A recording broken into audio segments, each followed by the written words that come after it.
Hi everyone, this is Mindy Eggen for Lawn Fawn, and in today's card project, I'm going to create a scene using the Critters in the Desert stamp set, coordinating die, and the new color stencil. The first thing I'm going to do is take some 80-pound white cardstock, and I picked out the images from the stamp set that I want to use in my scene, and I'm going to stamp them in the Lawn Fawn jet black ink. I plan on ink blending all my images, but I'm still going to use the jet black ink because it is a really great black ink and it's also fast drying.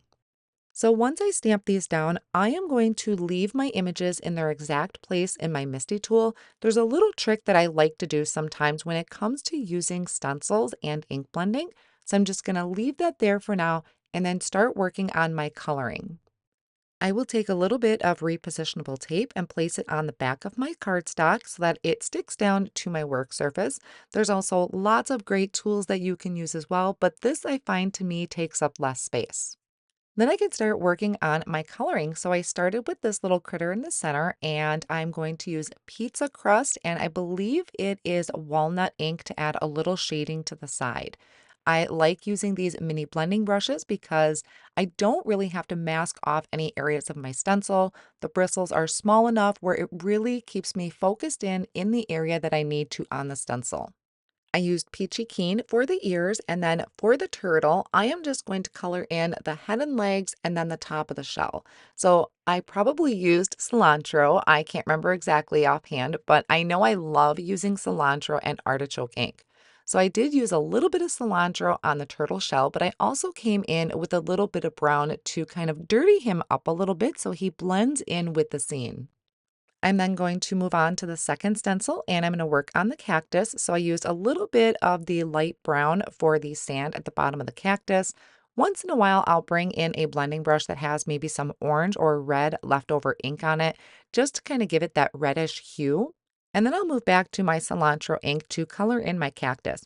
So I usually start with placing an all over color first as kind of my base layer. And then depending on the size of the image, I might just come in a little heavier handed towards the bottom of the cactus, or I can bring in a darker shade, which if I were to do that, I don't think I did it here, but if I were, I would probably use artichoke ink. For this smaller plant up here, I'm going to bring in a little bit of peachy keen. So I'm just putting a very light layer of this light pink on the very tips. And then I'm going to bring in a brighter green. I don't remember which one I grabbed, but it was more of like a brighter grass green. For the rock, I'm going to bring in a pumpkin spice. So I'm going to start out with this kind of darker orange and then bring in a darker brown. So that could be between walnut and dough. I think I grab walnut a lot. And these mini ink cubes are just so perfect for this because you don't need a ton of ink for these. Now for my snake, normally I think I go with like a brown or a green, but this time I brought in number 2 pencil and then a little bit of that dark brown again. And I love the snake in number 2 pencil. Now, because I have all that ink blending, I really want my black outline to stand out. So I'm bringing my cardstock panel back to my Misty, tucking it in my bottom corner, just like I started out with. And I'm going to ink it up again in the jet black ink and stamp it down.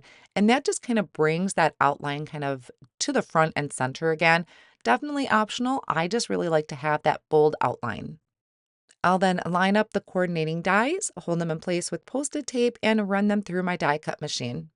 I love how quick and easy these stencils are to color in my images, and I can still get in my shading. Now I can start working on my background or my scene for my critters. So I'm starting out with a piece of white cardstock that's cut to 4¼ by 5½. And just on the very bottom half of it, I'm going to be adding cilantro ink.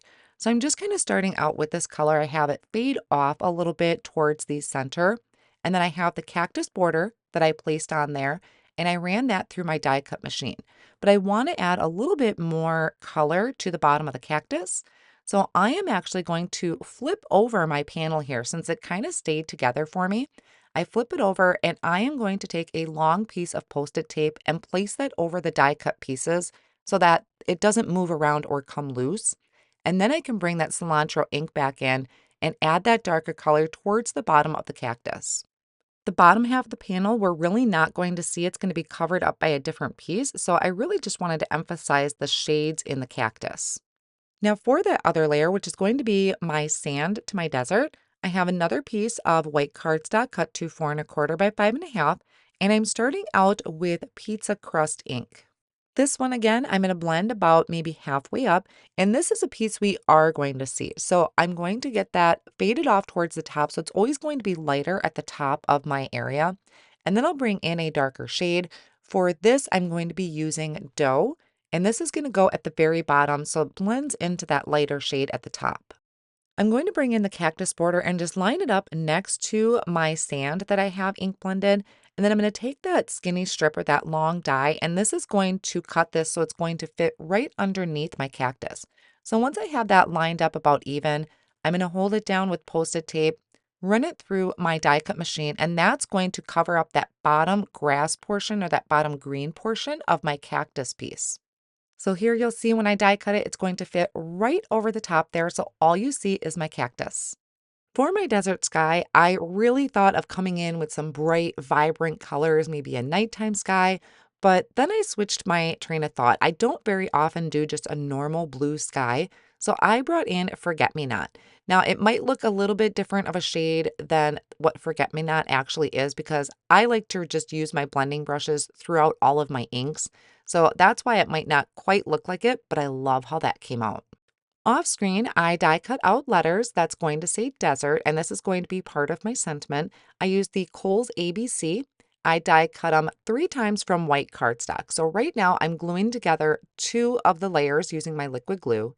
And then on the top layer that I'm going to have, I'm ink blending with pizza crust ink. So I'm coming in pretty heavy handed towards the bottom of the letter and then having it fade off towards the top. Then I'll once again use my tweezers and liquid glue, and I'm going to add these to the top of my other layer that I already completed. So it's going to be 3 layers of cardstock all together for each letter, and that's just going to pop it up for dimension. Now I know once this ink dries back, it's not going to look like much, but I have something I like to add at the end that's going to really spice it up. So I used the lines on my grid mat to line up the word desert, and then I picked it up with a low tack tape. So then I set that off on the side. I need those letters all lined up and together because I need it for the front of my cardstock here to line up the rest of my sentiments. So I brought my panel over to my Misty. I lined up the top sentiment and I'm trying to get everything centered. I really want to make sure that that smaller sentiment is even in margins on the right and left hand side. Once I'm comfortable with that, I just kind of remove everything and I can stamp this down. So the first one says, I will never, and then I will have the word dessert or desert you is what it's going to say. So I just kind of line that up. Again, I'm just lightly tacking that down to get an idea. Now, the last one here does say desert you or desert you. I can't say it. Desert you. I only want the word you.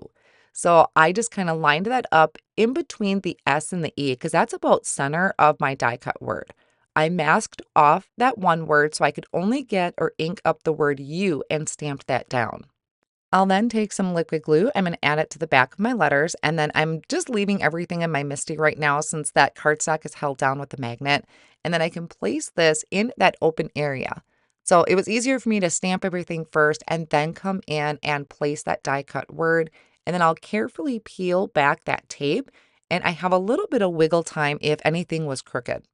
Now I can start filling in my scene. So I'm just using a tape runner to add this cactus border to the bottom. So I line that up flush with the bottom of my card front. I'm not going to trim this panel down. Everything is going to be lined up with the edges. So the card size is going to end up being 4¼ by 5½. Now, once I have my cactus down, I'm adding my desert bottom there, that brown piece that I ink blended. And I can start filling in my scene with my critters. So I lined everything up first, but I do want to pop some of these elements up. So I started out by gluing my snake on top of my rock and then that extra cactus plant to the rock itself using liquid glue. And then I'm going to pop up this whole piece. So it almost kind of looks like one whole piece put together. And it was just easier for me to do it that way. A little bit is going to hang off the edge. I'll do that same thing with my turtle and that smaller cactus. I glued the turtle to the cactus, flipped it over, added some thin foam squares. So both the snake and the turtle pieces are with thin foam squares. And now I have this cute little guy that I added to the cactus as well. But this time I'm bringing in some regular foam squares. So these have a little bit more loft to them. It's going to pop up just a little bit more because this one is really in the foreground. And that one's going to complete the scene for this piece. And now I can work on that sentiment. So right now that looks pretty dull. It doesn't really pop out. But what I like to do is take some stickles and I kind of color over the letters. And it really just kind of brings a little pizzazz to the front of the card. I tried very hard to avoid using my most used stamp set, but I could not help myself. I had some extra clouds stamped and die cut already from all the clouds stamp set, so I added that to my scene. I'm coming in with a white gel pen and just adding some of those highlights to all of the critters and the cactus. And then all I need to do is add it to a top folding card base. So I love how that word came out with the sparkles. It does really help kind of bring that darker and lighter shade of ink to the front with those die cut letters. And that finishes off the card. So I hope you have tried these coloring stencils. They are so much fun and so easy to use. All of my supplies will be listed down below in the video description and over on my blog.